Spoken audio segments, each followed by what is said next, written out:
some say that you're in your senses, and while you're in your senses, the ego cannot claim it because you are natural. You just do.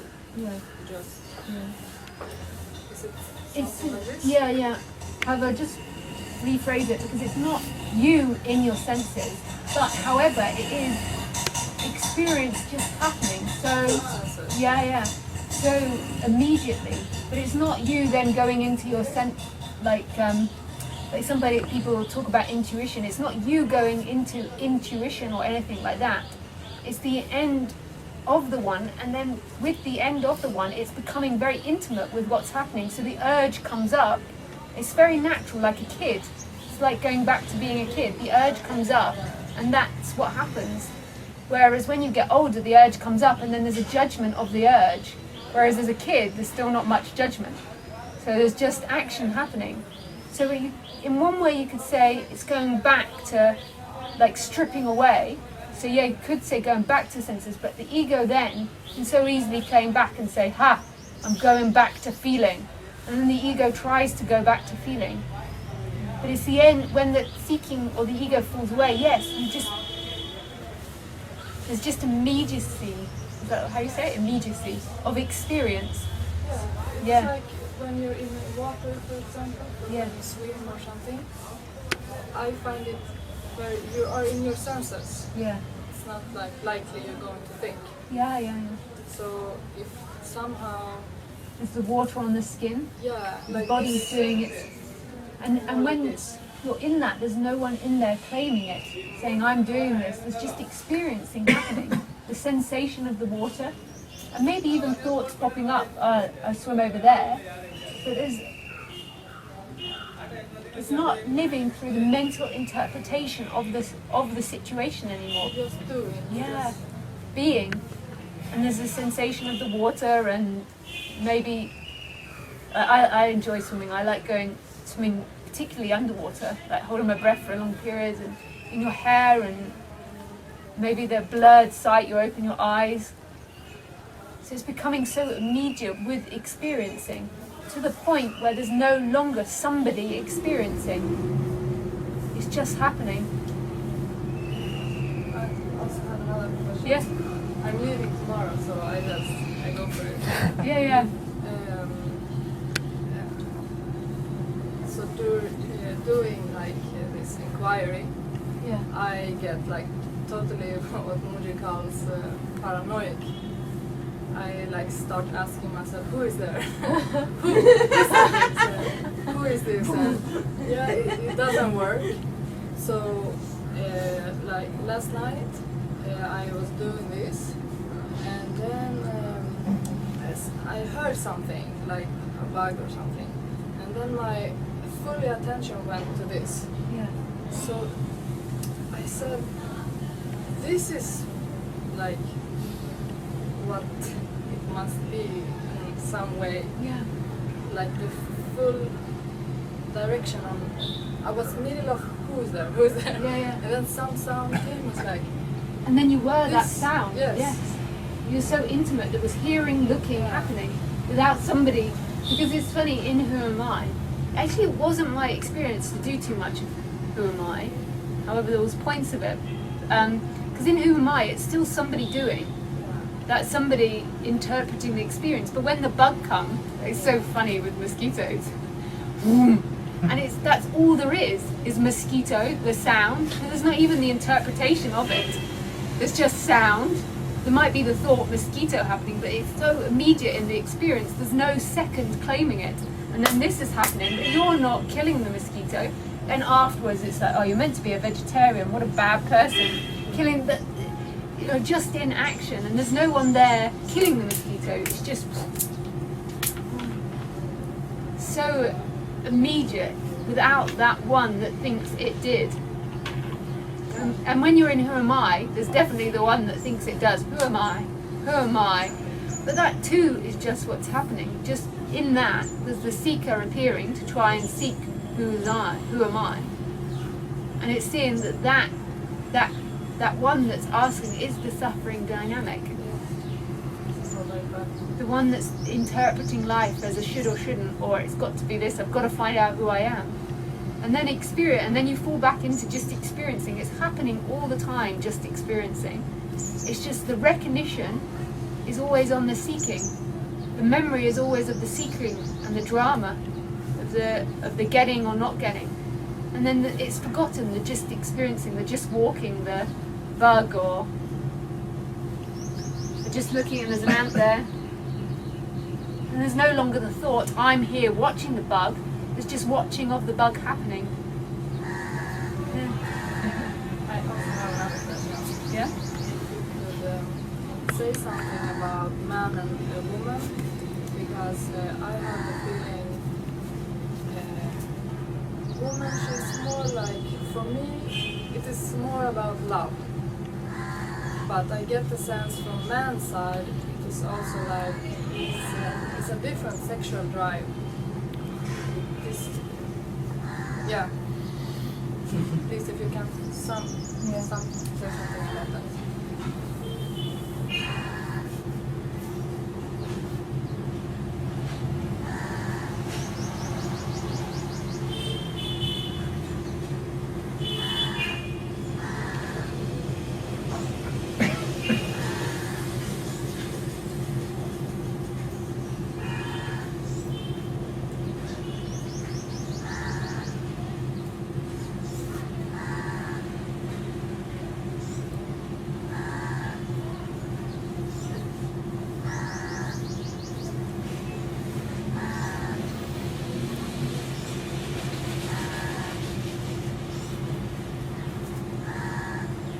I don't know necessarily if it's so much about man as woman, it's more about the feminine and the masculine energies.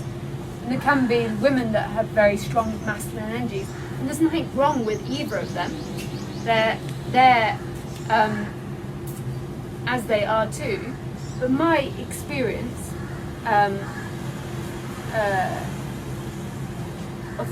when there's a strong masculine energy, it's a lot more intellectual. Life becomes a lot more intellectual, and when you're very strong in the feminine, it becomes a lot more emotional and feeling wise. Although I'm not positive about that, that's just what I've read and been told, and my experience from observation. Like if I get a very heady question from someone, I might say later, or might, if I'm talking about it, say, oh, it was a very masculine approach to this, very like intellectual. And then a feminine, like the other day there was a lady sat here who we were looking at each other, and she started crying and then laughing with no words happening. And if I were to intellectually or verbally interpret that, I might have said a more feminine. But there's nothing wrong or right with either of them. There's nothing good, like better or worse about either of those dynamics.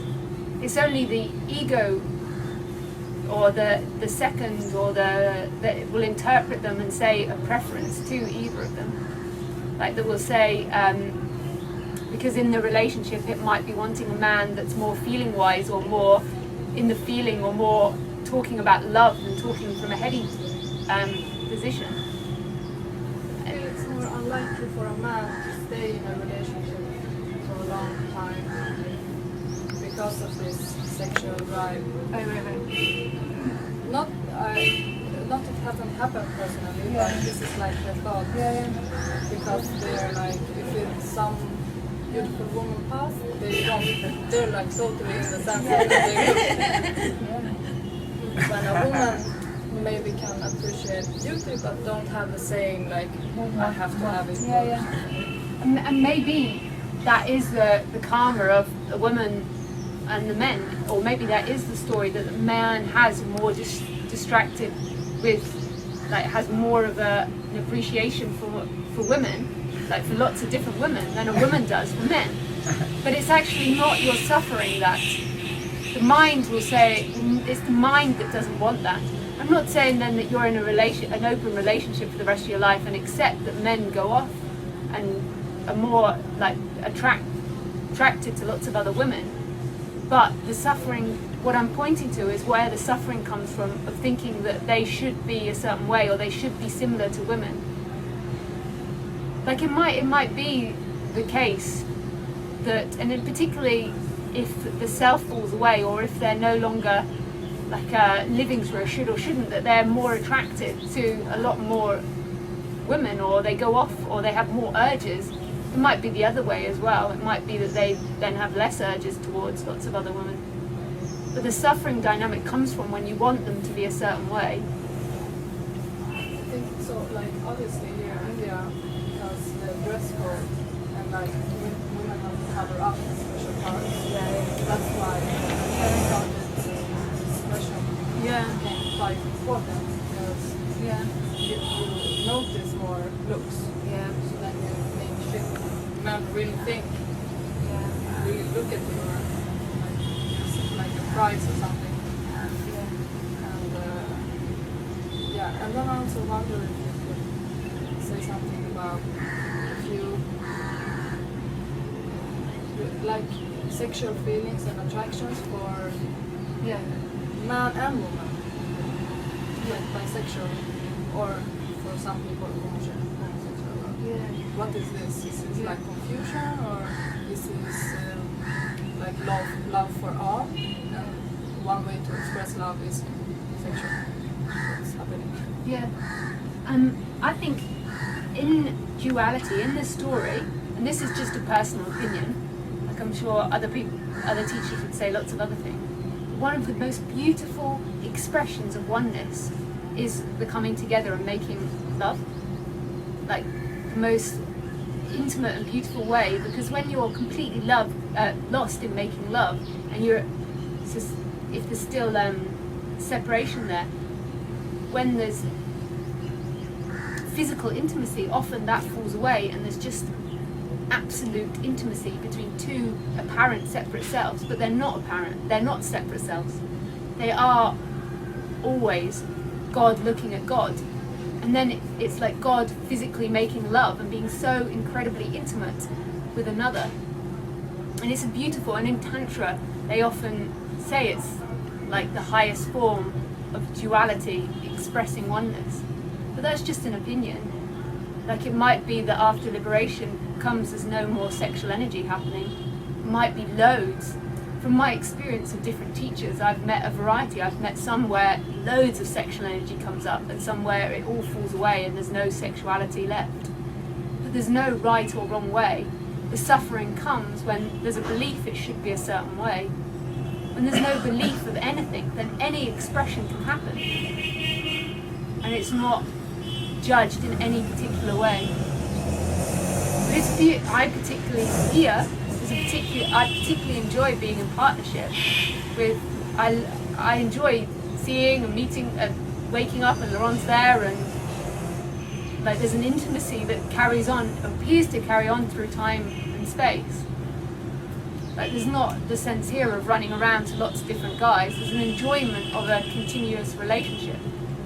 And some people, if you come from a conceptual way, you might say, no, but if there is no self, then why would you enjoy that? Like it's just intellectual, it's whatever arises, whatever life wants to express through you, and the suffering is always the one that's judging it or saying it should or shouldn't be this way. Like Ramana, I don't think ever had a partner, but that's not wrong, that's God expressing itself in that way. Here, I really enjoy being with Laurent. And then there's other teachers that I meet that say they don't think that the interest will come back for a partner. And then they might say, that's more spiritually advanced, or being in partnership is more spiritually advanced. And then also you ask what sexual energy is. I don't know what sexual energy is. It's just a lovely pleasure God writes in. But I don't know why, like really why or what it is.